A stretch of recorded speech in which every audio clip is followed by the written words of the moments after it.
The Sonoran Desert stretched endlessly beneath a sky so vast it seemed to swallow the earth whole. In the brutal heart of summer, the landscape was a study in extremes, searing heat by day, bone-chilling cold by night. The town of Copper Wells, Arizona, population 1,147, clung to existence at the edge of this unforgiving wilderness, a collection of sun-bleached buildings and dusty streets that looked like they'd been forgotten by time itself. For most people, Copper Wells was just a dot on the map between somewhere and nowhere. For Navy SEAL Marcus "Ghost" Reeves, it was supposed to be a sanctuary. Marcus stood on the porch of his late uncle's ranch house, a mug of black coffee cooling in his scarred hands. At 6'3", with broad shoulders and a lean corded frame built from years of relentless training, he moved with an economy of motion that spoke of a man who never wasted energy. His dark hair was cut military short, just beginning to show threads of silver at the temples despite being only 36. His eyes were a startling gray-green, the color of desert sage, and they held a watchful intensity that never quite turned off. He had come to Copper Wells on 30 days of mandatory leave after his 4th consecutive deployment. Decompress, the base psychiatrist had said. Reset. Find some peace. Marcus had nodded, said the right things, and caught the first flight to Arizona. His uncle's ranch, now his ranch, sat 20 miles outside town, surrounded by nothing but sagebrush, red rock formations, and silence. The kind of silence that pressed against your ears after years of gunfire, explosions, and the constant chatter of tactical comms. At first, it had been oppressive. Now, 3 weeks into his leave, Marcus was beginning to understand its value. If you're enjoying this story so far, don't forget to hit the like button and subscribe. Drop a comment telling me where in the world you're watching from. I love hearing from you. Beside him, sitting with military precision, was his constant companion, a Belgian Malinois named Odin. The dog was a magnificent specimen, 75 pounds of lean muscle, with a tawny coat and intelligent dark eyes that missed nothing. Odin had been Marcus's K-9 partner for the last 6 years, through 3 combat zones and more classified operations than Marcus could count. Unlike most military working dogs, Odin had retired when Marcus did. A piece of shrapnel from an IED in Syria had lodged too close to the dog's spine for safe removal. The injury had ended his operational career, but left him otherwise healthy, mobile, and as sharp as ever. The Navy had allowed Marcus to adopt him, a rare privilege that Marcus knew he'd earned through blood and sacrifice. "What do you think, boy?" Marcus murmured, scratching behind Odin's alert ears. "Think we can learn to be civilians?" Odin's response was a soft chuff and a slight tilt of his head, as if considering the question seriously. The morning routine was simple: coffee at dawn, long run through the desert trails, maintenance work on the ranch's neglected fencing, and then the quiet evening hours when the ghosts came calling. Marcus had learned to keep busy. Idle hands gave the memories too much room to breathe. Today's plan was a longer run than usual, a 10-mile loop that would take them deep into the BLM land that bordered his property, through a series of canyons that offered shade and relative coolness even in the August heat. Marcus went inside, changed into running gear, and filled his hydration pack. He grabbed his sidearm, a Sig Sauer P226, and secured it in a concealed holster. Old habits. Even in the middle of nowhere, a SEAL never went unarmed.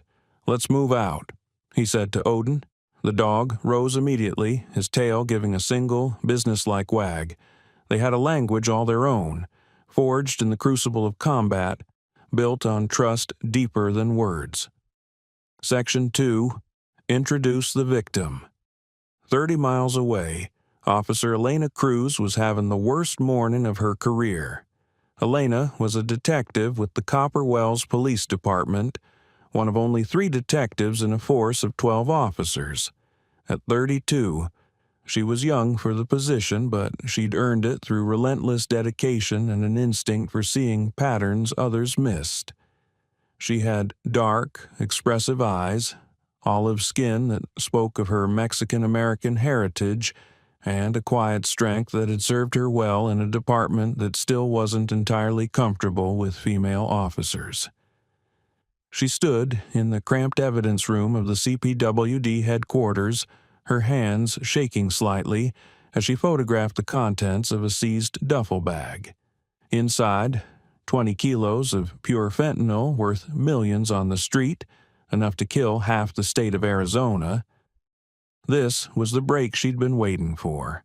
6 months of patient investigation, of tracking unusual traffic patterns through the desert, of cultivating sources and following paper trails that led to dead ends.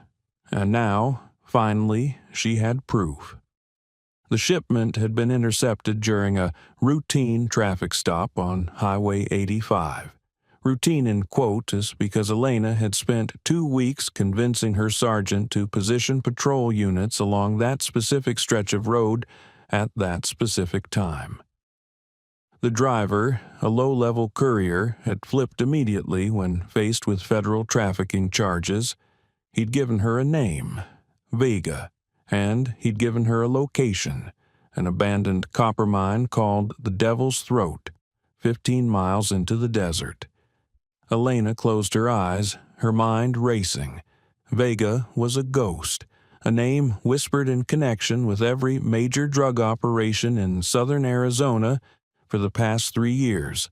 The DEA had a file on him 6 inches thick, but no photograph, no fingerprints, no real identity. He was the cartel's desert distributor, the man who moved product from the border through Arizona and into the rest of the country.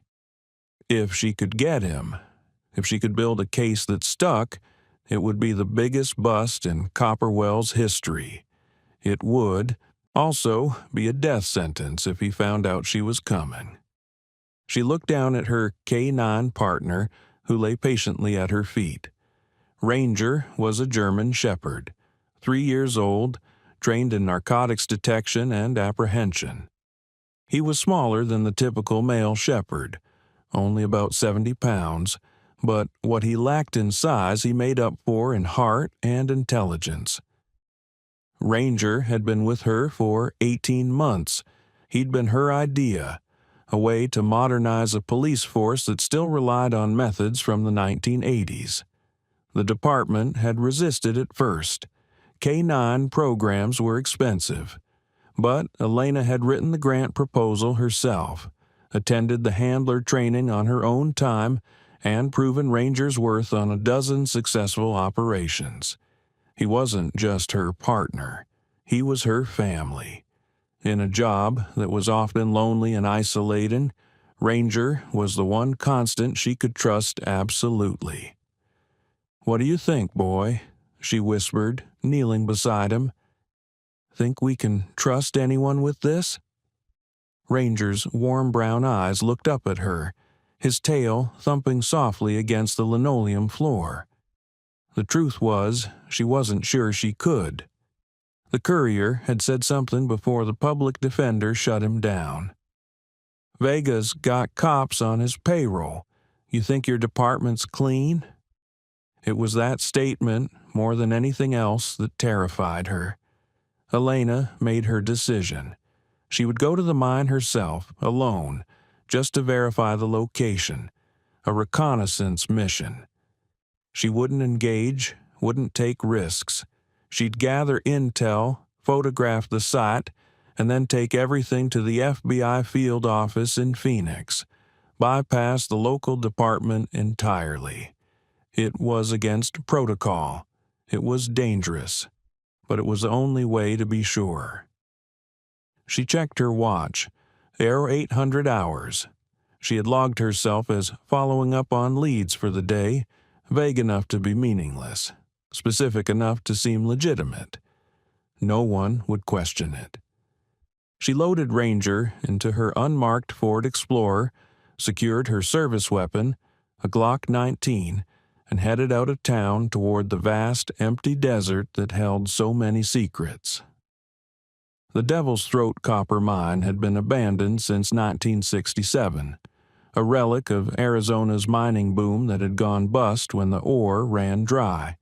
What remained was a network of collapsed shafts, rusted equipment, and a main tunnel that descended into the earth like the gullet of some ancient beast. It was perfect for men who needed to move merchandise away from prying eyes. Vega, whose real name was Cristobal Vega, though he hadn't used it in years, stood at the entrance to the main tunnel, his arms crossed over his chest. He was a man in his early 40s, lean and dangerous with cold reptilian eyes and a face that had seen too much violence to register surprise anymore. He wore expensive boots, designer jeans, and a tactical vest over a black t-shirt. At his hip, a custom .45 caliber pistol gleamed in its holster. Behind him, his crew worked with military efficiency. 6 men, all ex-cartel enforcers, all armed, with AR-15s, and the casual brutality of men who'd killed before and would kill again without hesitation. They were loading the last of a major shipment, 50 kilos of fentanyl, 200 pounds of black tar heroin, and a crate of military-grade weapons destined for a distribution network that stretched from Los Angeles to Chicago. This was Vega's kingdom, and business was good. Jefe, one of his lieutenants called out, a thick-necked man named Hector. We got a problem. Vega turned, his expression unchanging. What problem? The courier we sent yesterday, the one with the test shipment. He got picked up on Highway 85. Vega's jaw tightened. When? This morning. State Police traffic stop. Did he talk? Hector hesitated. That hesitation told Vega everything he needed to know. Vega walked over to the communications tent they'd set up near the mine entrance. Inside, a sophisticated radio scanner cycled through police frequencies. He'd been monitoring law enforcement chatter for years. It was how he stayed ahead of the game. He picked up the handset and keyed into the Copper Wells PD frequency. Static crackled, then cleared. Detective Cruz logged out for field investigation. A dispatcher's voice said, ETA unknown. Radio check requested at 1400. Detective Cruz. Vega knew that name. Elena Cruz, the ambitious young detective who'd been making waves in the department. The one who thought she was clever, running down leads, building cases. The one who didn't know her own sergeant had been on Vega's payroll for the last 18 months. He smiled, a cold expression devoid of warmth. Hector, he said quietly, get the men ready. We have a visitor coming. You sure? She's following the courier's intel. He gave up this location before they shut him down. She'll come here to verify, probably alone, probably thinking she's being smart. Vega checked his watch. She'll be here within the hour. What do you want to do? Vega looked out at the vast desert, at the endless miles of nothing where people disappeared and were never found. He thought about the shipment, about the millions of dollars in product, about the network he'd built over years of careful planning. One cop, even an ambitious one, was an acceptable loss, especially when that cop came to him. We'll give Detective Cruz exactly what she's looking for, Vega said, his voice soft and deadly. Evidence, truth, and then we'll make sure she never gets the chance to share it. He turned to Hector.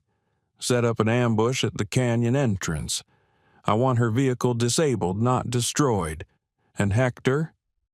His cold eyes locked onto his lieutenant's. I want her alive. At least at first. I need to know if she told anyone else where she was going."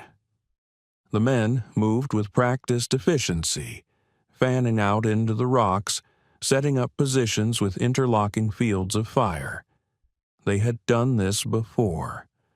The desert was littered with the bones of people who'd gotten too curious, asked too many questions, gone places they shouldn't have gone. Elena Cruz would just be another name on a long list of unfortunate accidents. Elena's Ford Explorer bounced over the rough desert track, kicking up plumes of dust that hung in the still air like smoke signals announcing her arrival. In the passenger seat, Ranger sat alert, his ears pricking at every sound, his nose working the hot air that poured through the partially open window. The GPS on her dashboard showed she was 3 miles from the Devil's Throat mine. The landscape around her was beautiful in its desolation. Towering saguaro cacti standing like sentinels, red rock formations sculpted by millennia of wind, and the endless blue sky that seemed to promise both freedom and exposure. She should have felt excited. This was the breakthrough she'd been chasing. Instead, a cold knot of unease sat in her stomach, growing tighter with every mile. Ranger felt it too. He'd shifted position 3 times in the last 10 minutes, a subtle sign of agitation that Elena had learned to read.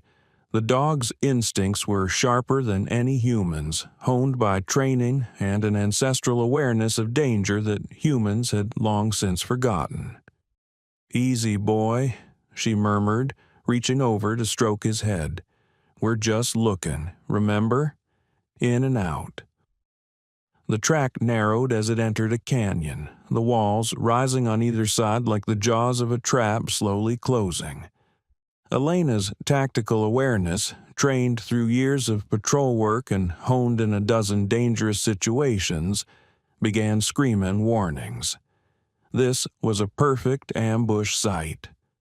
She slowed the Explorer, her right hand moving instinctively to rest on her service weapon. Her eyes scanned the canyon walls, looking for the glint of metal, the unnatural shape of a concealed position, anything out of place. That's when she saw it. A thin wire stretched across the road at tire level, almost invisible in the harsh sunlight. She slammed on the brakes. The Explorer skidded, but not fast enough. The front tire caught the wire, and the world exploded. The IED wasn't military grade. It was a crude device made from commercial explosives. But at close range, crude was more than enough. The blast wave lifted the front of the Explorer, shredding the tire and buckling the hood. The windshield cracked into a spiderweb of fractured glass. Elena's airbag deployed, slamming into her face with bruising force. The SUV careened sideways, struck a boulder, and came to rest at a 45-degree angle, its engine smoking, its electronics dead. For a moment, there was only ringing silence and the acrid smell of burning rubber.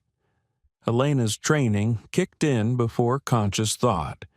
She fought through the disorientation, the metallic taste of blood in her mouth from a split lip, and assessed her situation in rapid-fire sequence. Vehicle disabled.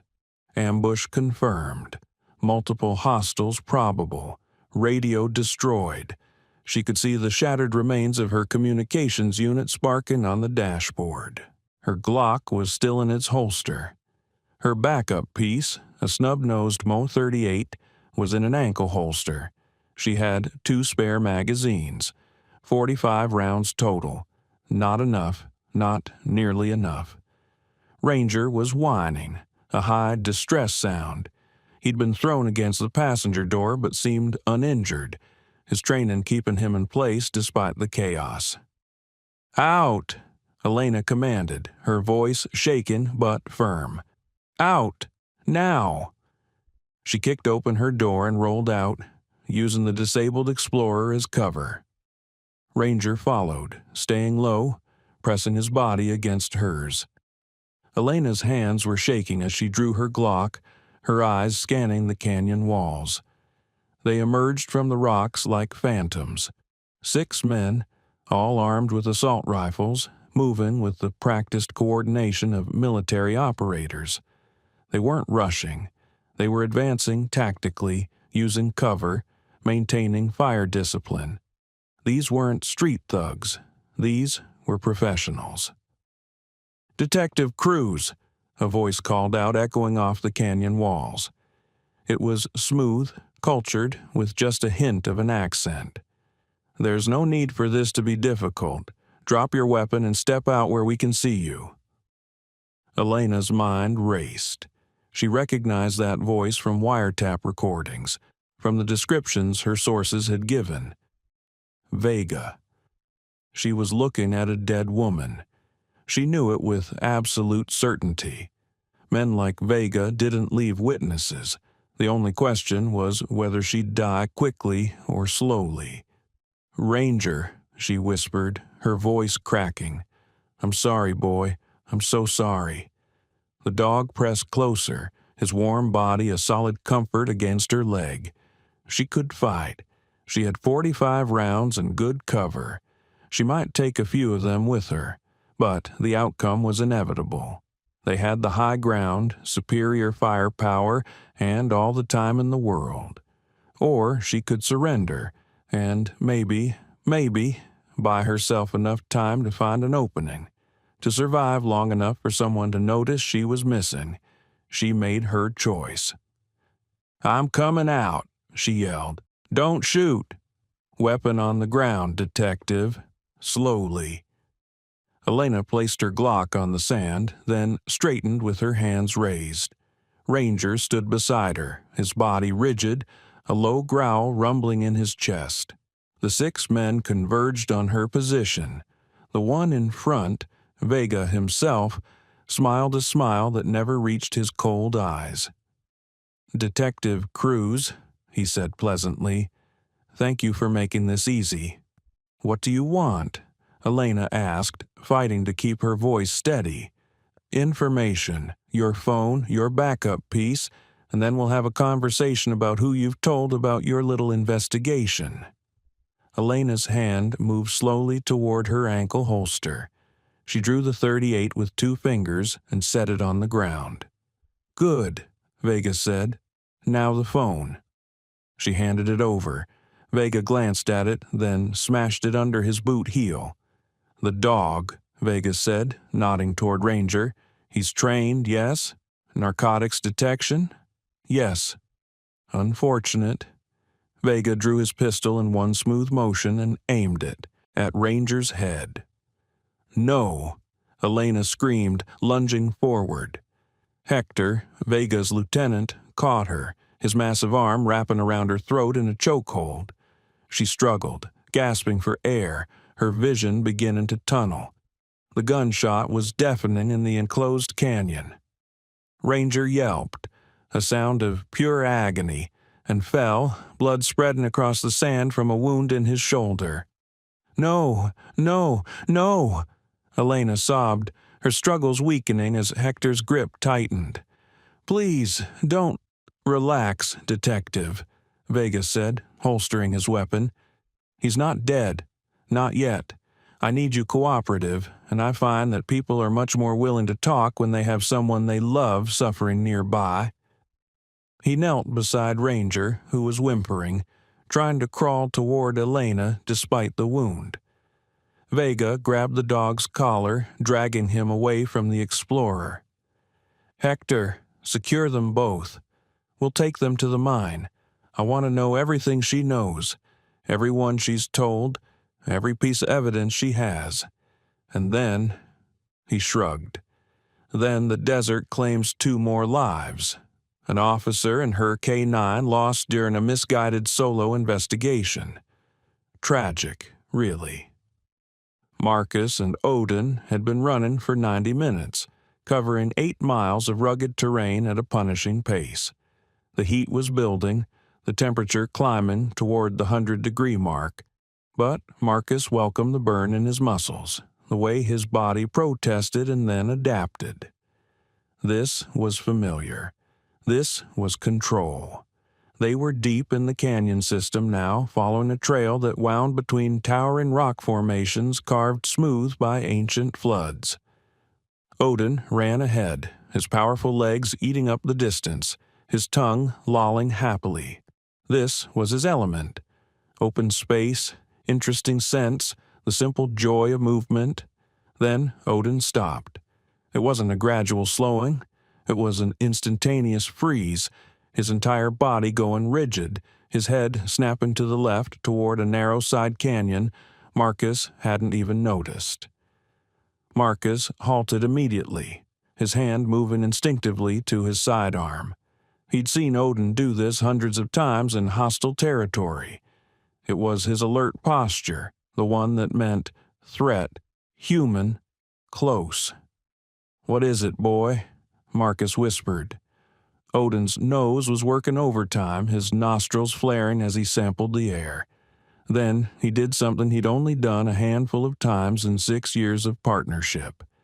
He looked back at Marcus and whined, a sound of distress that made Marcus's blood run cold. Something was very wrong. Marcus moved forward carefully, his senses hyper-alert. He smelled it before he saw it. Blood, fresh and coppery, mixed with the acrid chemical scent of burned explosives. He followed Odin into the side canyon, and his tactical brain immediately registered the scene. Disabled vehicle. Ford Explorer, unmarked but clearly law enforcement from the light bar visible through the shattered windshield. Fresh damage, the smoking engine, the deployed airbag visible through the broken driver's side window. Blast. Pattern on the road surface indicating an IED. This wasn't an accident. This was an ambush. Marcus approached the vehicle in a combat crouch, his weapon drawn, his eyes scanning for threats. The Explorer was empty, both doors open. Boot prints in the sand, multiple sets, large military-style treads, signs of a struggle, and blood. Not much, but enough. Odin circled the vehicle, his nose low, and then took off at a trot, following a scent trail deeper into the canyon. Marcus followed, his mind already running through tactical assessments. Law enforcement vehicle, female boot prints mixed with the larger male prints, probably 6 to 8 hostiles. They'd taken someone. The blood wasn't enough to indicate a fatal wound, which meant whoever they'd taken was alive. For now. They'd gone maybe a quarter mile when Odin stopped again, this time beside a cluster of rocks. He pawed at something, whining. Marcus knelt. There, partially hidden under a scraggly creosote bush, was a trail of blood droplets leading away from the main path. He followed it with his eyes and saw drag marks in the sand, and then his breath caught. 20 yards away, half hidden in the shadow of a massive boulder, 2 figures lay motionless in the sand. Marcus moved quickly, covering the distance in seconds. What he found made his jaw clench with cold fury. The first figure was a woman, face down in the sand. She was wearing tactical pants and a department-issued polo shirt, now torn and blood-stained. Her hands were bound behind her back with heavy-duty zip ties, so tight they'd cut into her wrists, leaving raw, bleeding marks. Her ankles were similarly bound. She'd been beaten. Her face was swollen, one eye nearly closed, blood crusted at the corner of her mouth. She was unconscious, but breathing, her chest rising and falling in shallow, irregular gasps. Beside her, also bound, was a German shepherd. The dog was in even worse shape. A gunshot wound in his shoulder still seeped blood, and his breathing was labored, wet-sounding.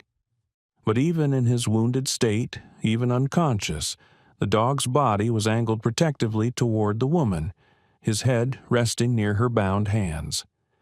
Marcus's tactical assessment took maybe 3 seconds. Then the operator gave way to something deeper, something primal. Rage. Pure, cold, focused rage at the kind of men who would do this to a woman and her K-9 partner, who would beat them and bind them and leave them to die in the desert heat. He holstered his weapon and moved to the dog first. A wounded, disoriented animal could be dangerous, even to someone trying to help.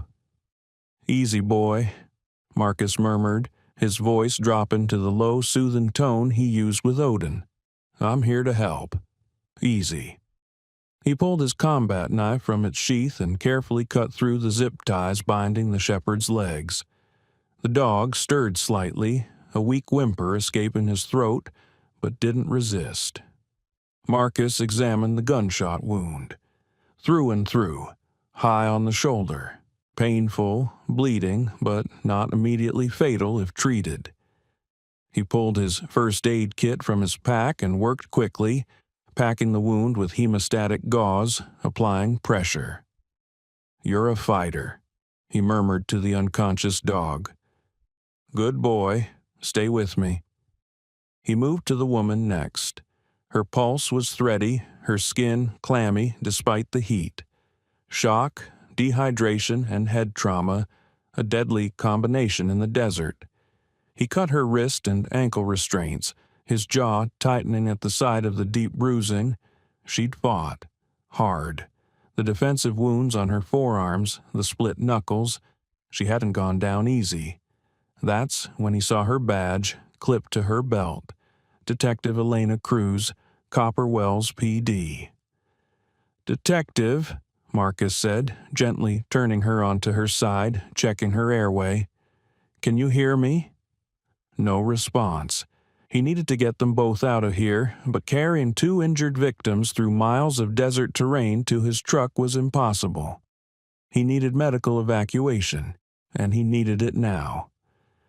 Marcus reached for his cell phone, then cursed. No signal. Not out here, not in this deep canyon country. He looked at Odin, who sat watching him with those intelligent eyes, waiting for orders. "Guard," Marcus commanded, pointing to Elena and Ranger. "Watch them. I'll be back." Odin immediately took up position between the 2 injured victims and the open desert, his body alert despite his own fatigue. Marcus pulled out his topographic map and GPS unit. The nearest point with cell reception was back the way they'd come, a ridge about 2 miles distant. He could make it in 20 minutes if he ran flat out. But that meant leaving Elena and Ranger alone and vulnerable. The men who'd done this could come back to finish the job. He made his decision. He pulled his Sig Sauer from its holster, checked the chamber, and placed it carefully beside Elena's bound hands.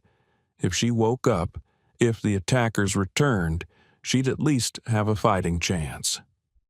"Odin," he said, his voice firm. "Protect. Lethal force authorized if threatened." It was a command he'd only given a handful of times, usually in combat zones. It meant, guard these people with your life, and if anyone threatens them, take them down. Odin's posture shifted. The playful companion was gone. In his place was the operator, the trained warrior who'd saved Marcus's life more than once. Marcus looked down at Elena's battered face one more time, at the loyal K-9 still trying to protect her even in his wounded state, and felt something shift inside him. He'd come to this desert seeking peace, trying to escape the endless cycle of violence that had defined his adult life. Violence had found him anyway, and now 2 innocent lives depended on him. "Hold on," he whispered to Elena, though she couldn't hear him. "I'm getting help. Just hold on."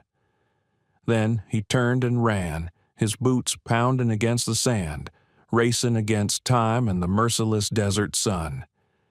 Marcus covered the 2 miles to the ridge in 18 minutes, his SEAL training pushing his body past normal human limits. He crested the rise, gasping for air, and checked his phone. 2 bars. Enough. He dialed 911, his mind already composing the report with military precision. 911, what's your emergency? This is Marcus Reeves. I'm 2 miles northeast of the Devil's Throat mine in the BLM land. I've found 2 victims, a female law enforcement officer and a K-9, both critically wounded, both showing signs of torture and attempted murder.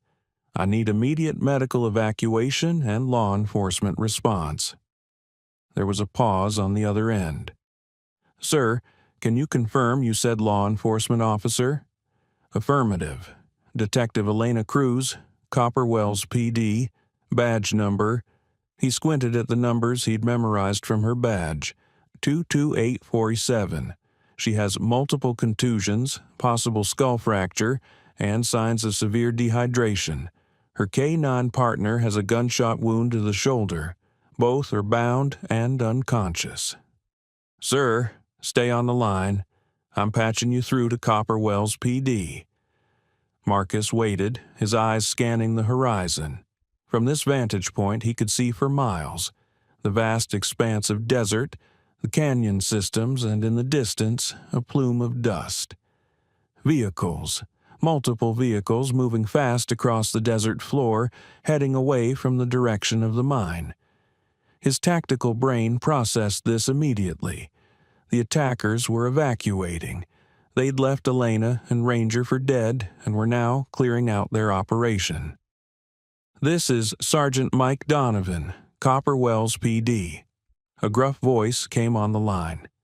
You said you found Detective Cruz? Affirmative. She's in critical condition. I need... Where exactly are you? Donovan interrupted. His tone had changed, sharpened. Marcus's instincts flared a warning. Something in the sergeant's voice was wrong. Too interested, too focused on location rather than Elena's condition. I'm at grid coordinates. Marcus stopped himself. A thought crystallized with sudden, terrible clarity. Elena was a detective investigating a major drug operation. She'd gone out alone, which meant she had entrusted her department. And now the sergeant's first question wasn't about her condition, but about her location. Sir, Donovan pressed, I need those coordinates to send the EMTs. Marcos made a split-second decision based on 6 years of operating in environments where the enemy wore friendly uniforms. I'm moving her to a secondary location for security reasons, Marcus said carefully. I'll call back with updated coordinates once I've secured the area. Send a helicopter to Copper Wells Regional. I'll bring the victims there. Now, wait just a... Marcus ended the call. His mind was racing. If there was corruption in the CPWD, if Elena had stumbled onto something big enough to get her killed, then calling the local police was signing her death warrant. He needed a different approach. He dialed a number he'd memorized but never thought he'd use. The direct line to his former SEAL team. Commander, now working at JSOC headquarters. The phone rang twice. This is Commander Price. Sir, it's Reeves. I need to invoke the emergency support protocol. There was a brief pause. The emergency support protocol was an unofficial network, a way for operators in the field to get rapid assistance when local resources were compromised or unavailable. Price would ask only 2 questions. Are you in danger? No, sir, but I have 2 civilian casualties in immediate danger, and I have reason to believe local law enforcement is compromised. What do you need? Medical evacuation, 2 critical patients, clean extraction with no local notification, and I need a secure line to FBI or DEA, someone outside the local jurisdiction. Location? Marcus rattled off his coordinates. Stand by. Price's voice was all business. I'm activating a support package. You'll have a military medical helicopter from Davis-Monthan Air Force Base in 45 minutes. I'm also sending you a contact, Special Agent Sarah Chen, DEA Phoenix office. She's clean, and she's been investigating cartel activity in your area. I'll brief her personally." "Thank you, sir." "Reeves." Price's voice softened slightly. "You're supposed to be on leave." "I know, sir, but you taught me that some things you don't walk away from." "Roger that. Stay safe. Price out." Marcus ended the call and immediately began running back toward Elena and Ranger. 45 minutes.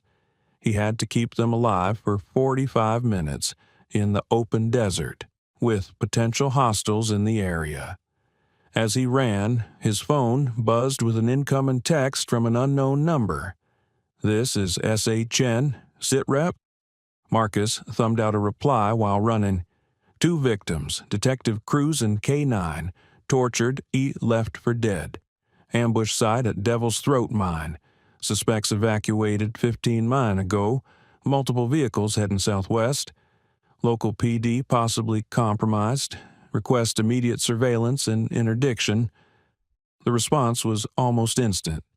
"On it. FBI helicopter en route to track suspects. Hold position. Chen out." Marcus allowed himself a grim smile.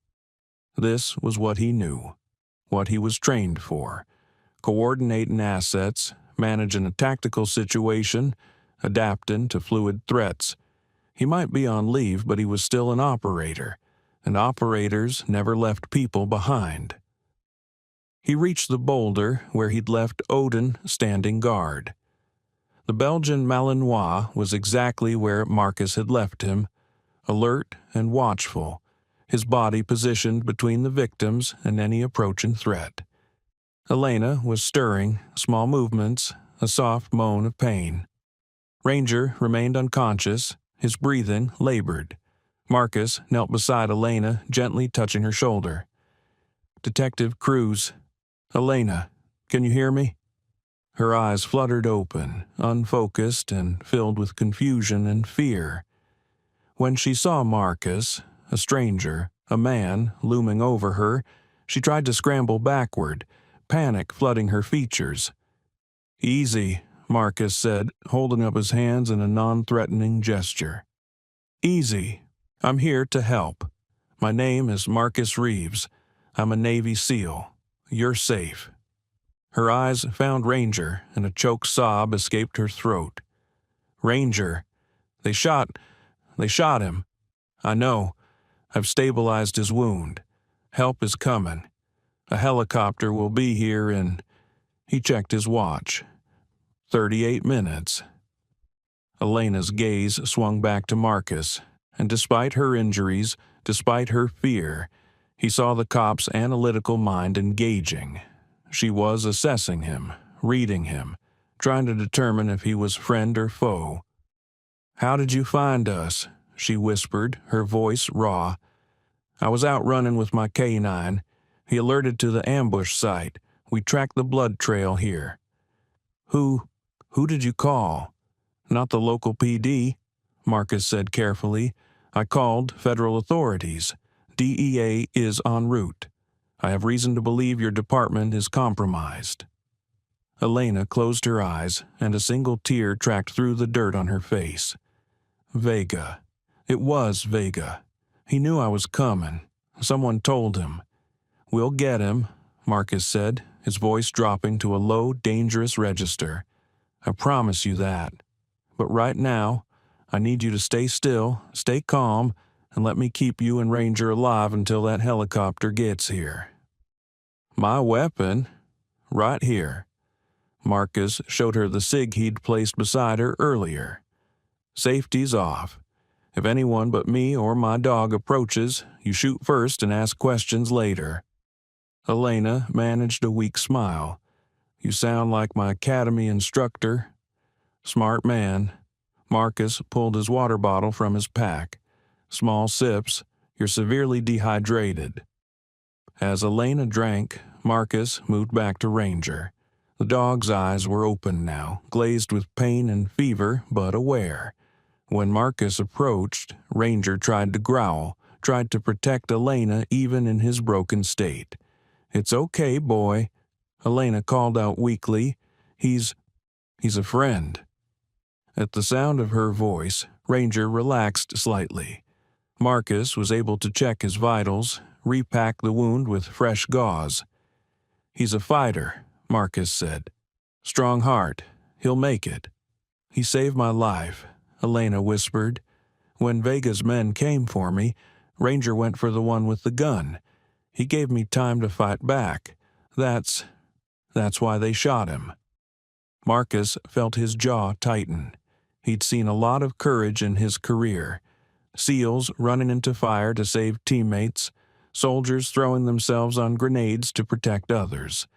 But there was something about the loyalty of a K-9, the pure, uncomplicated bravery of a dog protecting its handler, that hit differently. "He's a good boy," Marcus said quietly, "and we're going to make sure he gets the chance to save you again." In the distance, so faint it was almost imagination, came the distinctive whump, whump, whump of helicopter rotors. Help was coming. But so was something else. Odin's ears suddenly pricked forward, his body tensing. He was looking back the way Marcus had come, toward the ridge. Marcus's combat instincts flared. He moved quickly to a position with a clear view and pulled out his compact. Binoculars. There, on the ridge about 800 yards out, he saw them. 2 men, both armed with rifles, both moving with tactical precision. They'd come back to finish the job. Marcus glanced at his watch. The helicopter was still 20 minutes out. 20 minutes he needed to hold this position against 2 armed hostiles with superior range. He looked at Elena, at her battered face and determined eyes. He looked at Ranger, still fighting despite his wounds. He looked at Odin, ready to lay down his life on command. Marcus Reeves had spent 15 years as a Navy SEAL. He'd been in worse situations, faced longer odds, survived when survival seemed impossible. But this was different. This wasn't a sanctioned mission with backup and extraction guaranteed. This was just him. 1 wounded cop, 2 injured K-9s, and 2 killers who wanted them all dead. He pulled his Sig Sauer from its holster, chambered around, and moved to a defensive position behind a cluster of rocks that offered good cover and clear fields of fire. "Elena," he said calmly, "can you shoot?" "Yes." "Then get ready, we have company." Marcus had exactly 90 seconds to set up his defense before the 2 shooters would be in effective range. His tactical brain shifted into combat mode, the same state of heightened awareness that had kept him alive through 100 firefights. Time seemed to slow, his senses sharpening to a razor's edge. The terrain was both blessing and curse. The boulder field offered excellent cover but limited sight lines. The shooters had the high ground and the advantage of range. From Marcus's glimpse through the binoculars, both men carried what looked like AR-15 pattern rifles, effective out to 400 to 500 yards in trained hands. Marcus had a Sig Sauer P226, accurate to maybe 50 yards in a combat situation. The odds were not in his favor. "Odin," Marcus commanded, his voice dropping to the tone that meant business. "Perimeter, alert." The Belgian Malinois immediately began moving in a wide arc around their position, his nose working, his eyes scanning. He would detect anyone trying to flank them before Marcus could see them. Marcus turned to Elena, who had managed to prop herself up against the boulder, the Sig gripped in her shaking hands. "How many rounds you think you have left in that?" 15 plus 1 in the chamber, she said through gritted teeth. "Haven't fired it yet." "Good. I need you to watch our 6, that direction." He pointed southwest. "You see anyone? Anyone at all? You call out and shoot. Don't hesitate. These men came back to kill witnesses." "Understood." Marcus positioned himself with a clear view of the ridge where he'd spotted the shooters. He pulled his tactical knife and used it to scrape a small depression in the sand, a crude shooting position that would lower his profile. 300 yards out now, he could see them clearly without the binoculars. 2 men in civilian clothes, both moving with the practiced bounds and cover techniques of experienced shooters, not cartel thugs. These were contractors, professionals. Vega had sent his best. 200 yards. Marcus's mind raced through his tactical options. He was severely outgunned in a ranged engagement. His only advantage was that they didn't know exactly where he was yet. The boulder field was a maze of hiding spots. He needed to change the dynamic, force them into close quarters where his handgun and Odin's capabilities would level the playing field. 150 yards. The lead shooter stopped, taking a knee behind a rock outcropping. Through his enhanced vision, Marcus saw the man bring his rifle up, scanning with a scope. They were hunting. Marcus made his choice. He needed to draw them in, make them confident, make them sloppy. He picked up a fist-sized rock and hurled it hard to his left. It clattered against a boulder about 30 yards away. The reaction was immediate. Both shooters' heads snapped toward the sound. The lead man gestured to his partner, a tactical hand signal Marcus recognized.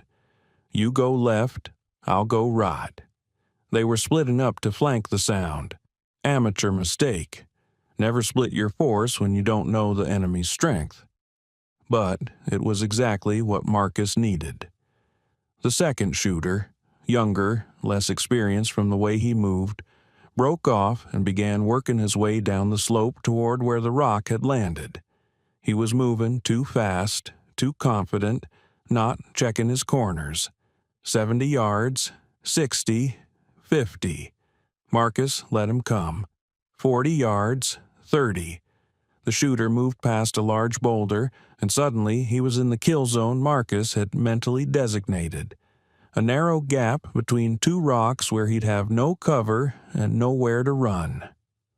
"Odin," Marcus whispered. "Take him, silent." The command was barely audible, but Odin heard it. The Belgian Malinois had been tracking the shooter's approach, staying low in the shadows. Now he moved like a ghost, a predator closing on prey. The shooter never saw him coming. Odin hit him from the side, 75 pounds of trained aggression moving at full speed. The impact knocked the rifle from the man's hands and drove him backward into the boulder. Before he could scream, Odin's jaws clamped down on his right arm, the weapon arm, with bone-crushing force.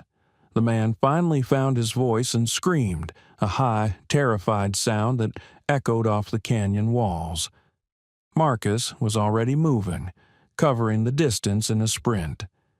The shooter was trying to reach for a sidearm with his free hand, but Marcus kicked it away, then drove his knee into the man's solar plexus, knocking the wind out of him. "Odin, release. Guard." The K-9 let go of the arm and immediately shifted to a guard position, his teeth bared, a low growl rumbling in his chest. The shooter, gasping for air and cradling his mangled arm, wasn't going anywhere. Marcus zip-tied the man's hands behind his back with brutal efficiency, then searched him quickly. Wallet, phone, spare magazine, and a second pistol. He pocketed the phone and weapons. The whole engagement had taken maybe 15 seconds, but 15 seconds was an eternity in combat. Crack. The supersonic snap of a rifle round passing inches from Marcus's head made him drop instinctively. The bullet struck the boulder behind him, sending rock chips spraying. The second shooter had found him. Marcus rolled left as another round impacted where he'd been standing. The shooter had the high ground and a clear line of sight. Marcus was pinned. "Elena," he shouted, "cover and fire. Direction of my incoming rounds." To her credit, Elena didn't hesitate. Despite her injuries, despite her fear, the cop in her responded to the command. She leaned around her boulder and fired 3 rapid shots toward the ridge. Her shots were wild, nowhere near the target, but that wasn't the point. The shooter had to duck, had to respect the incoming fire, breaking his concentration for just a second. That second was all Marcus needed. He sprinted back toward his original position, zigzagging, using every scrap of cover. 2 more rifle rounds kicked up sand near his feet, but then he was behind the boulder, breathing hard, his heart hammering. "You okay?" Elena called out, her voice strained. "Yeah, 1 down, 1 to go." Marcus quickly assessed the situation. The lead shooter was smart. He'd moved position after firing, preventing Marcus from pinpointing his location. He had the high ground, the superior weapon, and now he knew there were at least 2 people defending this position. But Marcus had something the shooter didn't: a prisoner. He moved back to where the zip-tied shooter lay moaning, Odin standing guard over him. Marcus grabbed the man by his tactical vest and hauled him to his feet. "What's your name?" Marcus demanded. The man just glared at him, his jaw set. Marcus didn't have time for games. He pulled the man's own sidearm, a Glock 19, and pressed it against the shooter's knee. "I'm going to ask you one more time. Then I'm going to make it so you never walk right again. What's your name?" "Kyle," the man gasped. "My name's Kyle." "Who sent you, Kyle?" I don't know. We just got the call." "Wrong answer." Marcus increased the pressure on the trigger. "Vega. Vega sent us. He said there was a cop and a dog that needed to be cleaned up. He said it would be easy. They were already half dead." "How many others know about this location?" Just me and Ricky up there. Vega's pulling out, clearing the mine. He doesn't know you're here. He thinks it's just the cop." Marcus processed this. So Vega didn't know about his involvement yet. That was an advantage, a small one. "Last question, Kyle. Is there any way to call off your friend up there?" Kyle shook his head. "Ricky doesn't quit. He's got a thing about finishing jobs." Marcus had feared as much. He pushed Kyle back to the ground, Odin maintaining his guard position. The tactical situation was still a stalemate. The shooter, Ricky, had them pinned. In maybe 10 minutes, the military helicopter would arrive, but a medevac bird wasn't a gunship. Landing under fire was a recipe for disaster. Marcus needed to end this threat before the helicopter arrived. He looked at the captured rifle lying in the sand, Kyle's AR-15. Marcus picked it up, checked the chamber, examined the optic. It was a quality weapon, well maintained. An idea began to form. "Elena," he called out, "how are you holding up?" I'm okay. Ranger's still breathing." "Good. I need you to keep Odin and Ranger safe. I'm going to handle our friend on the ridge." "Marcus, he's got the high ground and I know what he's got," Marcus interrupted, "and I know how to take it away from him." He'd done this before, in different countries in different wars. Hunting a sniper was as much psychology as tactics. You had to think like they thought, anticipate their moves, exploit their confidence. Ricky had just watched his partner get taken down. He'd be rattled, angry, but also more cautious. He wouldn't want to close the distance, wouldn't want to risk the same fate. That caution was his weakness.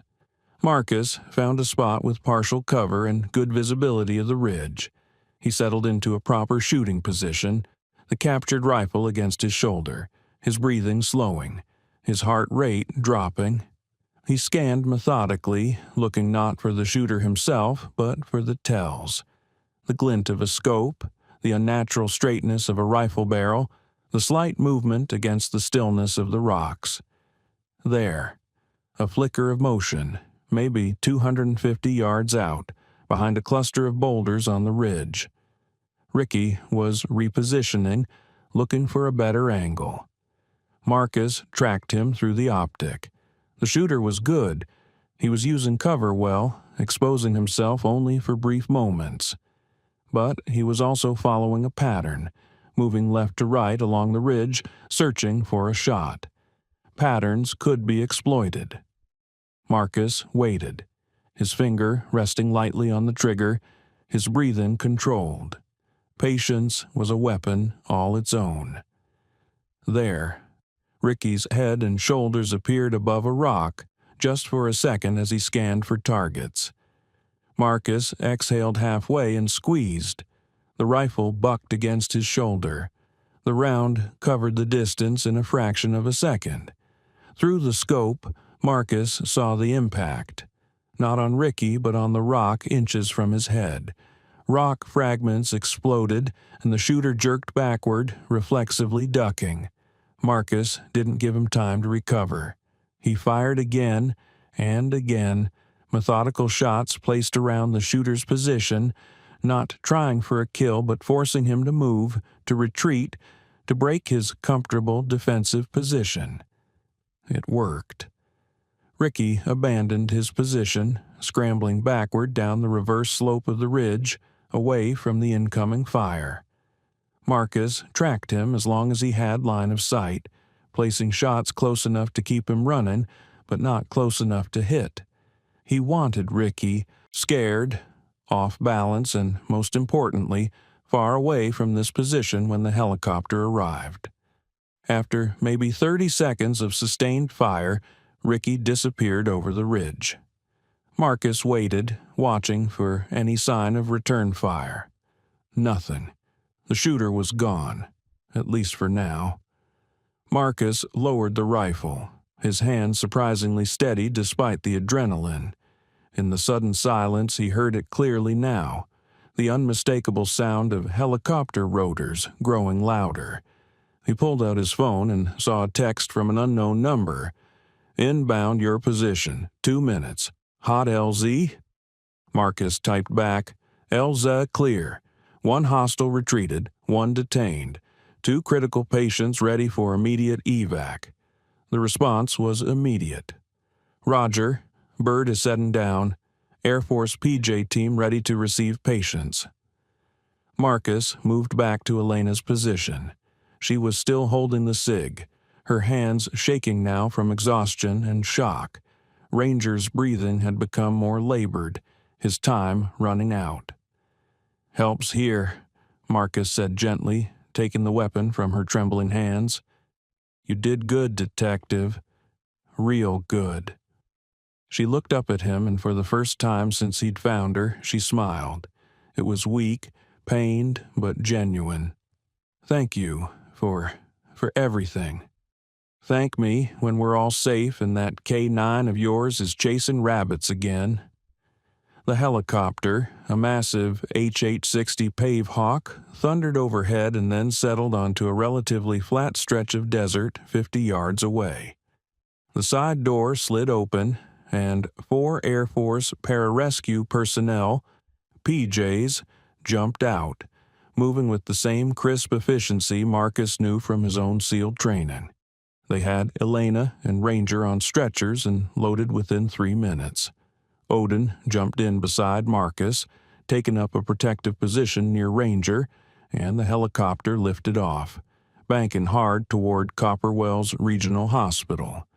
As they climbed, Marcus looked down at the desert floor and saw 2 vehicles racing away from the area, probably Ricky escaping and calling for backup. But they were too late. If this story has you on the edge of your seat, make sure to subscribe and turn on notifications so you never miss stories like this. Your support means everything and helps me bring you more incredible true stories of courage and loyalty. The emergency room at Copper Wells Regional Hospital exploded into controlled chaos when the military helicopter touched down on the helipad. The ER chief, Dr. Rebecca Lynn, had been given a 30-second warning. 2 critical patients incoming, GSW and severe trauma. What she hadn't been prepared for was the muscular, dangerous-looking man in running clothes who stepped off the helicopter carrying a military-grade rifle, followed by a Belgian Malinois who moved like a trained operator. "Who the hell are you?" Dr. Lynn demanded as her trauma team rushed past him toward the stretchers. "Marcus Reeves. I'm the one who found them," he said shortly. "The K-9 has a through-and-through GSW to the shoulder. Bullet entered. Here." He pointed to Ranger's wound. "And exited here. I packed it with hemostatic gauze. He's lost a lot of blood, but vitals were holding when we loaded." Dr. Lynn's eyes widened. This wasn't some civilian hiker. This was someone who knew trauma medicine, who'd seen gunshot wounds before. "And the woman?" "Detective Elena Cruz. Multiple contusions, possible skull fracture, severe dehydration, signs of torture. She's been conscious intermittently, but disoriented." One of the PJs, a staff sergeant named Morrison, stepped up beside Marcus. "Dr. Lynn, this man is a Navy SEAL. Everything he's told you is accurate. We need to get these patients into trauma rooms now." The magic words, Navy SEAL, changed the atmosphere immediately. Dr. Lynn nodded sharply and began barking orders. Within seconds, both Elena and Ranger were being wheeled toward separate trauma bays. Marcus moved to follow, but a hand on his shoulder stopped him. He turned to find a woman in a dark suit, FBI credentials already in her hand. "Mr. Reeves, I'm Special Agent Sarah Chen, DEA. We spoke on the phone." Marcus shook her hand. "Agent Chen, I need you to walk me through everything that happened, from the moment you found Detective Cruz to right now. And I need it fast. I've got a tactical team moving on the Devil's Throat mine as we speak, but they need to know what they're walking into." Marcus gave her the tactical brief, concise, clear, chronological. Agent Chen's expression grew darker with every detail. "You're telling me that not only did Vega try to murder a police detective, but when you called the Copper Wells PD, you suspected the sergeant who answered was compromised?" "I'm not telling you to suspect it," Marcus said flatly. "I'm telling you it's confirmed. Sergeant Donovan's first question wasn't about Detective Cruz's medical condition. It was about her exact location. That's not the response of a clean cop."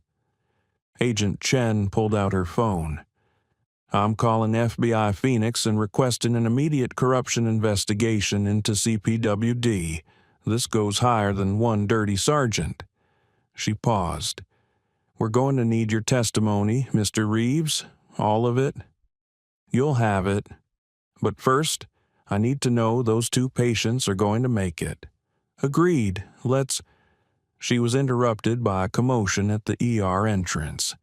3 Copper Wells police officers had just entered, led by a thick-set man in his 50s with sergeant stripes, Sergeant Mike Donovan. "Where is she?" Donovan demanded, his hand resting on his sidearm.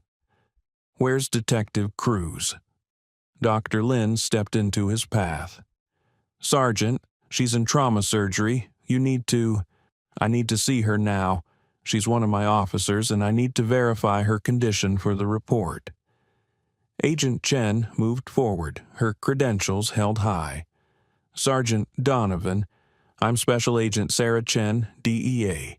Detective Cruz is in federal protective custody as of this moment. You and your officers need to leave, now." Donovan's face flushed red. "Federal custody? On what authority? This is a local matter."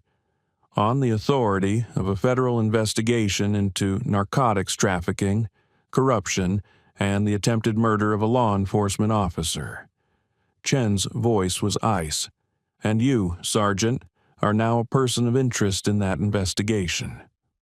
The two junior officers behind Donovan exchanged nervous glances.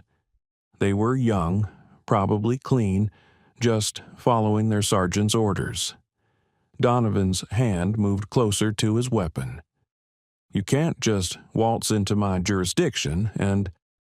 Marcus stepped forward.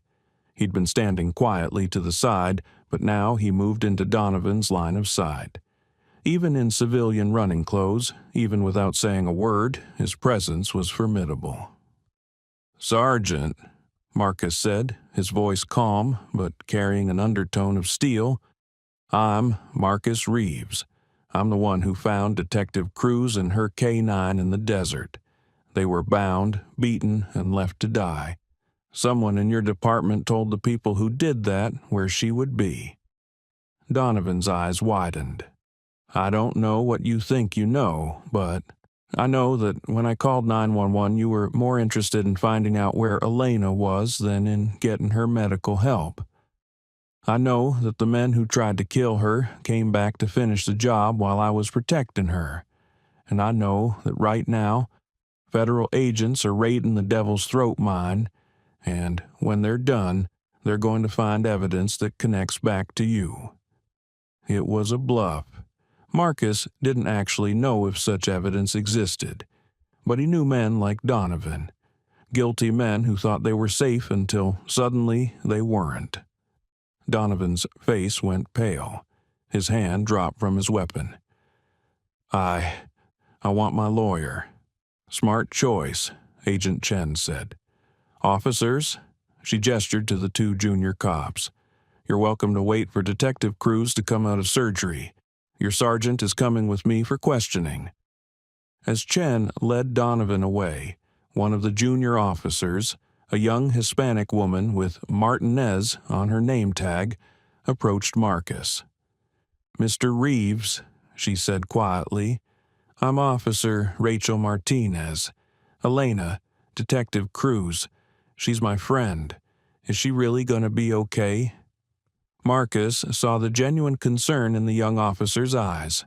Not everyone in the department was dirty. "The doctors are good," he said, "and she's a fighter. She survived this long. She'll make it." Martinez nodded, then hesitated. "Sir, there's something you should know.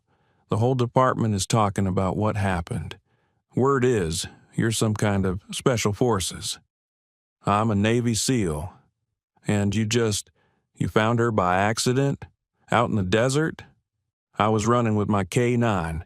He alerted to the ambush site. We followed the trail." Martinez looked at Odin, who sat patiently at Marcus's feet, then back at Marcus. A slow smile spread across her face. "Elena used to say that God puts the right people in the right place at the right time. I never really believed it until now." She extended her hand. "Thank you for saving her, and for not letting the sergeant get to her." Marcus shook her hand. "She saved herself. I just kept her alive long enough for help to arrive." The next 3 hours were a blur of activity. Agent Chen's tactical team hit the Devil's Throat mine and found exactly what Elena had been investigating: a massive drug processing operation, complete with industrial equipment for cutting and packaging fentanyl. They also found documents, shipping manifests, payment records, and a ledger that tied directly to Sergeant Donovan and 2 other CPWD officers. Vega himself had vanished, along with his core team, but Chen's people had seized enough evidence to dismantle his entire southwestern distribution network. Marcus spent most of that time in the hospital waiting room, Odin at his feet, watching the clock and waiting for news.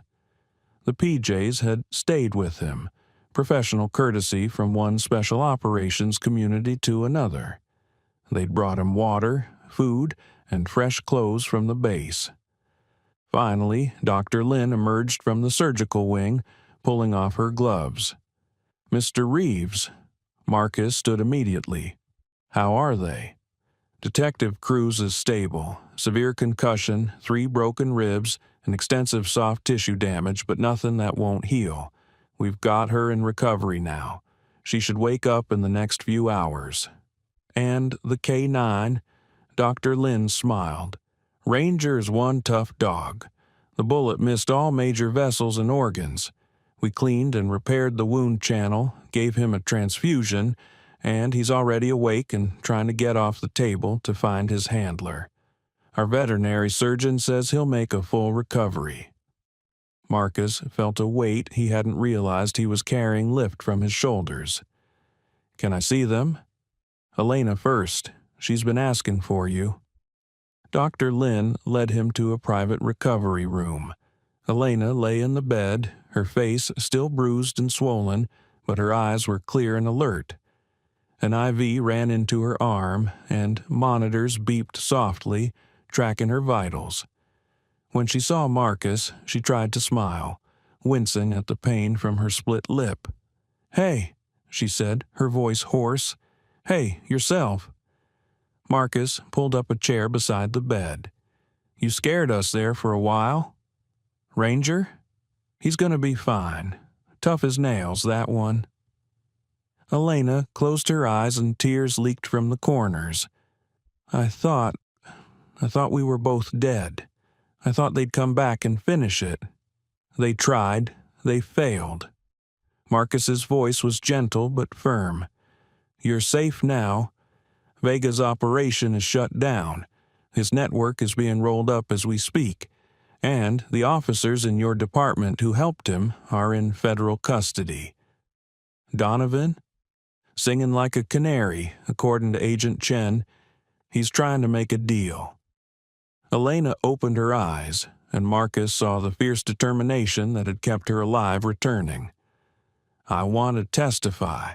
Against all of them, I want—" "Easy," Marcus said. "You will, but first you heal. Doctor's orders."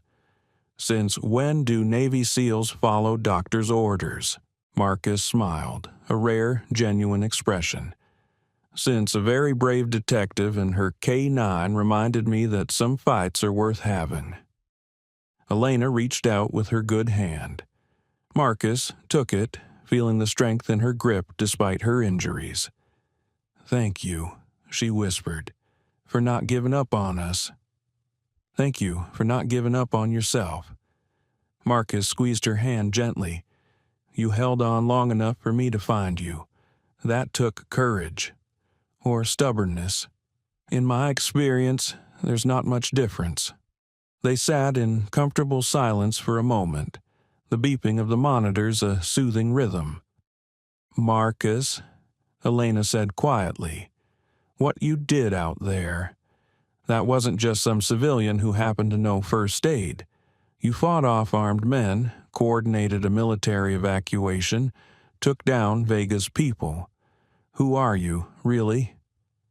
Marcus considered his answer carefully. The truth was complicated. 15 years of classified operations, missions he could never talk about. A life spent in the shadows doing things most people couldn't imagine. But he could give her the simple version. "I'm just a SEAL who was supposed to be on vacation," he said, "trying to figure out how to be a civilian. Turns out I'm not very good at it." "Good thing you're not," Elena said, her eyes drifting closed. "Good thing." She fell asleep mid-sentence, exhaustion finally claiming her. Marcus sat with her for a while longer, then quietly left the room. Outside, he found Officer Martinez and the other junior cop waiting. "How is she?" Martinez asked. "She's going to be fine. She's a fighter." Martinez nodded, relief clear on her face.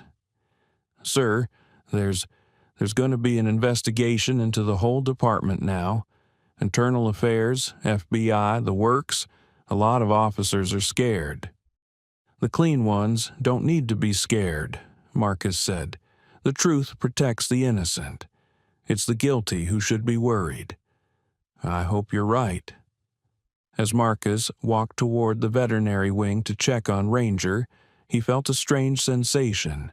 For the first time in years, the constant weight of violence, the memories of missions and fallen teammates felt lighter.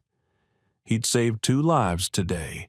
He'd stopped bad men from winning, and he'd done it not as part of some massive military operation, but as one man making a choice to help.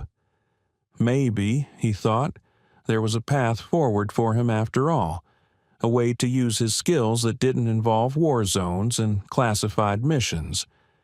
Maybe peace wasn't about escape and violence. Maybe it was about choosing when and how to use that capacity for violence in service of something good. He pushed open the door to the veterinary recovery room and found Ranger awake, his tail thumping weakly against the table as a vet tech scratched his ears. "Hey, hero," Marcus said softly. "Your partner's going to be just fine." Ranger's tail thumped harder. Odin, who'd followed Marcus into the room, approached the German shepherd carefully. The 2 canines touched noses, a sign of respect between warriors. Marcus smiled. Yeah, maybe there was a path forward after all. The sun was setting over Copper Wells, painting the desert in shades of orange and purple when Elena fully woke for the second time. The pain medication had worn off enough that she could think clearly, but not so much that the aches and pains of her ordeal were overwhelming.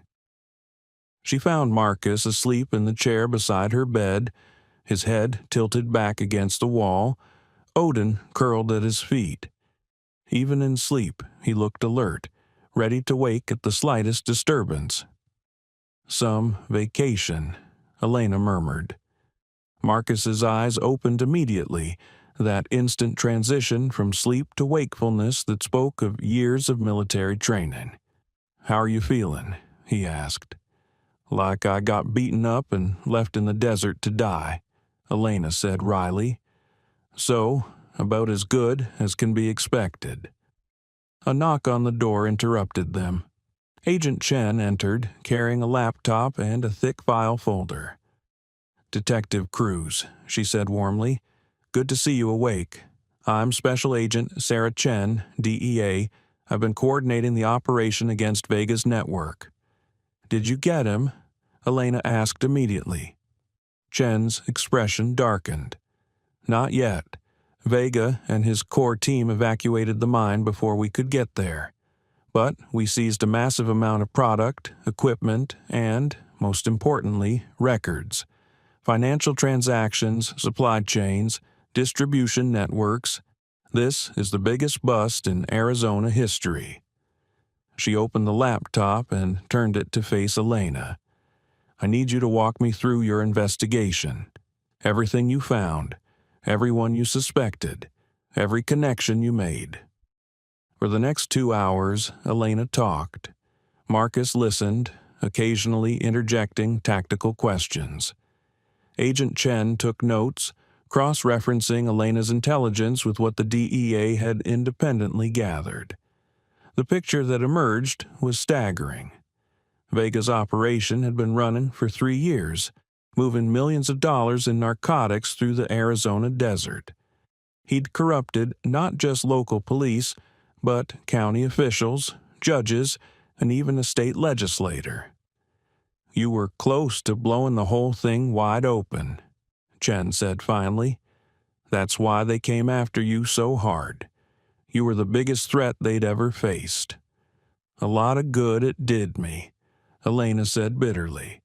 "I almost got myself and Ranger killed." "You survived," Marcus said quietly. "And because you survived, they're finished. Everything you found, everything you documented in your memory, that's what's bringing them down." Chen nodded. "Marcus is right. The corruption investigation I mentioned, we've already arrested 6 people based on your testimony and the records we seized, 6 people who thought they were untouchable. What about Vega? We'll get him. He can't hide forever, not with his network collapsing around him. Every person we arrest gives us another piece of the puzzle." There was another knock on the door. Dr. Lynn entered, followed by a vet tech wheeling a special cart. On the cart, looking significantly better but still bandaged and weak, was Ranger. "He wouldn't stop whining," Dr. Lynn said with a smile. "He knows his partner is here, and he needs to see for himself that you're okay." Tears immediately sprang to Elena's eyes. "Ranger, oh Ranger, come here, boy." The vet tech carefully lifted the German Shepherd and placed him on the bed beside Elena. Ranger immediately pressed his head against her chest, his tail wagging weakly, a soft whine of relief escaping his throat. Elena wrapped her arms around him, burying her face in his fur. "I'm so sorry," she whispered. "I'm so sorry I got you hurt." Marcus watched the reunion, feeling a tightness in his chest. The bond between handler and K9 was something special, something pure. Ranger had taken a bullet protecting Elena, and even now, wounded and weak, his only concern was making sure she was safe. Odin, sensing the emotional moment, stood and moved to the bedside. He gently nuzzled Ranger, then looked up at Elena with his intelligent eyes. "I think Odin approves of your partner," Marcus said. Elena looked at the Belgian Malinois, then at Marcus. "He's yours?" "My partner for 6 years. He saved my life more than once. Retired now, like me." "Retired," Elena repeated. "What does a retired SEAL do?" "I'm still figuring that out," Marcus admitted. "I inherited my uncle's ranch. Thought I'd come out here, work with my hands, find some peace." "How's that working out?" Marcus smiled slightly. "Well, I found peace for about 3 weeks. Then I found you." Elena managed a laugh, then winced at the pain in her ribs. "Sorry for ruining your vacation?"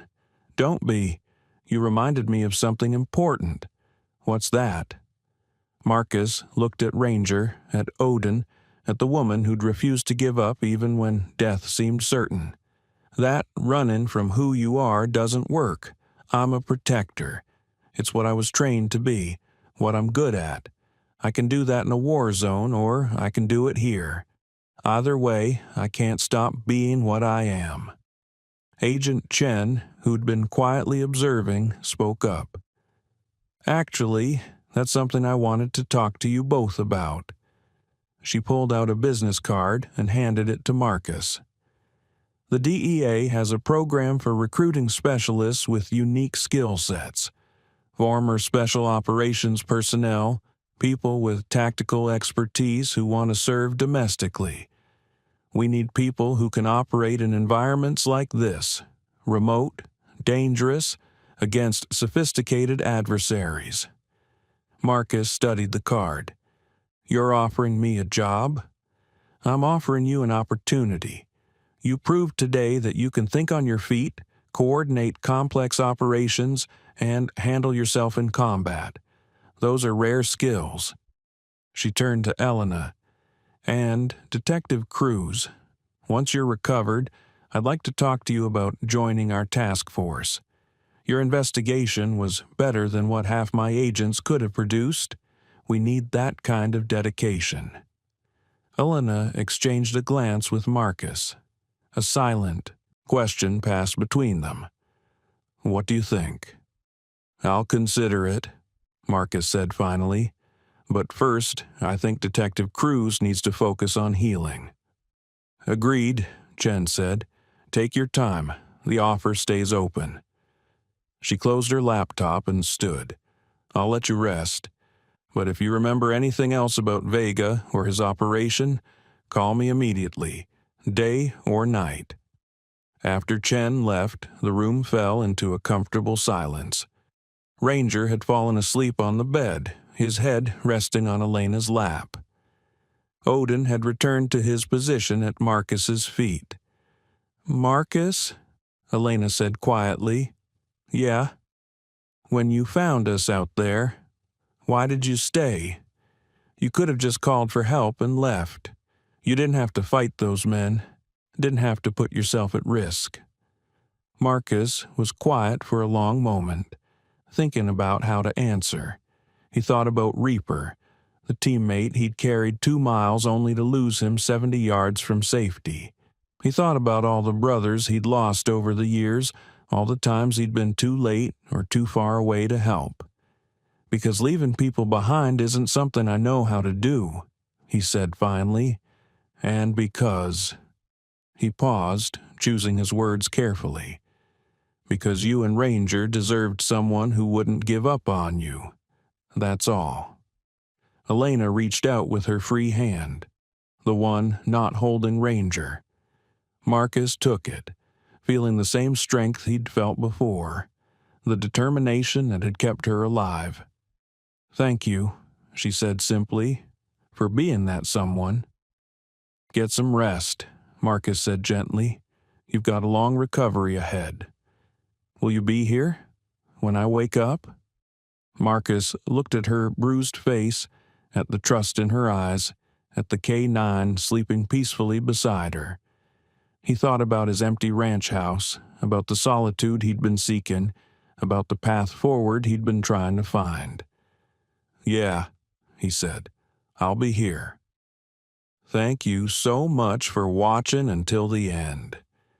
If this story touched your heart, please share it with someone who needs to be reminded that heroes still exist.